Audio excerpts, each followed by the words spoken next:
Welcome back to our study this week, and we are looking at Genesis chapter 30, verses 25 through 28 today. And this study is called Blessed Because of Another.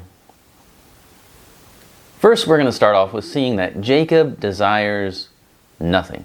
Our story picks up right after the birth of Joseph. Jacob's 7 years of service that he agreed to serve Laban for Rachel has come to an end. Now he's ready to move on. He desires to go to his home and to his country. He has been sojourning in Haran for 14 years now, and he is ready to go back to his parents. He's ready to return to the place of his birth. He is ready to see the land of promise again. Notice that Jacob is calling Canaan his home and country. Remember that he is in the land that his grandfather was born in. He is in the Mesopotamia where Abraham was from. But the separation that God started in Abraham had taken root in the family. Yes, Laban and his family were relatives, but they were not home. They were a part of another country. In verse 26, we see what Jacob wants as he leaves Haran. What does he want from his uncle? Nothing. Jacob says, "Give me my wives and my children for whom I served you. I paid the dowries with my service. I owe you nothing. So let me leave with what is mine, my family." It's here that we begin to see parallels between Abraham and Jacob. When Abraham rescued Lot from the coalition of kings and returned with all of the King of Sodom's wealth, what did Abraham take? Nothing.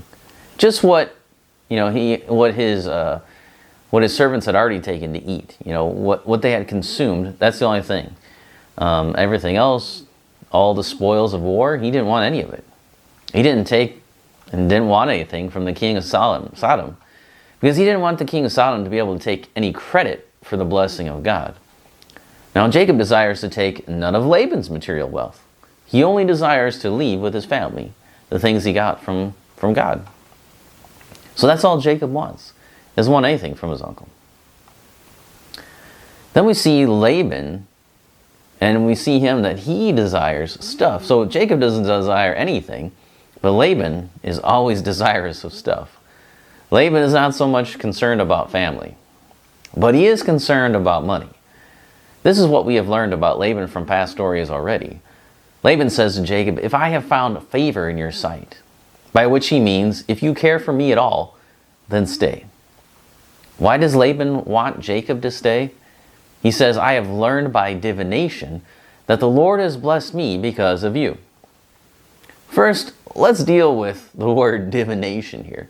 What is divination?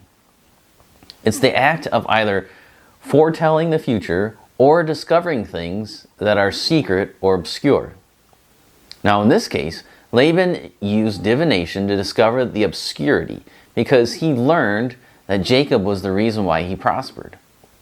So, he was prospering, he was growing, more so than before, which is very clear from the stories that before Jacob had come, he had some stuff, he had some sheep, but when Jacob came, he was, things are going really good. And so Laban must have thought, why is this happening? Why am I becoming more wealthy? And so he used divination, and the answer came back, it's Jacob. Jacob is the reason why you're being blessed. God is blessing you because of Jacob.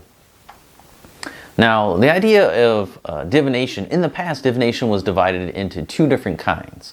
There's the natural and artificial divination. Natural divination came about through inspiration from superior beings, also known as demons.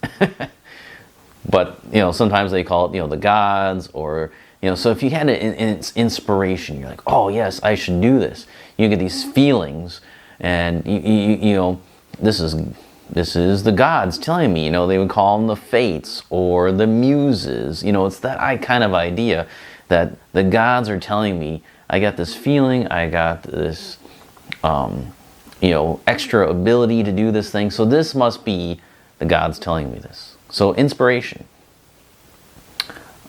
which, if you think about it, is very close to what a lot of Christians today think about when they talk about the will of God and stuff like that. And, God told me to do this. Well, did God tell you verbally? No, I just had this feeling.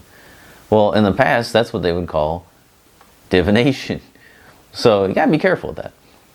There's also artificial divination, which came from different practices involving things like entrails, bones, lots, astrology, and the like. And which way Laban used, we're not told. Maybe he's like, I learned from divination. I had this, I was inquiring, just trying to figure out, is it Jacob that I'm blessed? And then I got this feeling like, yeah, it is Jacob. And so he's saying that he used divination. But we know at the time that Moses is writing this down, he has the law of God already, which clearly states that those that practice divination are to die. So, yeah, we got a problem then. So we got to be careful. We're not trying to practice divination. If we try the natural or the artificial ways, that's not good. Saying, well, I just had this feeling and I knew it was God telling me. Well, you can have feelings because of a lot of different reasons, right? How do you know the God feeling is different from like your conscience, or different from a temptation from Satan, or different from just your flesh desiring to do something, or different than just, you woke up and had a good feeling today, or your feelings, your emotions are just going wacky? How do you know? How do you tell the difference? So, in the past, that was divination. Oh, I got inspired to do this. It must be the gods. It must be the fates telling me this answer, or telling me what the future holds, and therefore I should do this, X, Y, and Z. So, a lot of what Christians say would have been considered as divination. So, just look out for that. Be careful of that. So, Laban knows that Jacob is his ticket to material wealth, and therefore does not want him to go. So he tells Jacob to name his wages.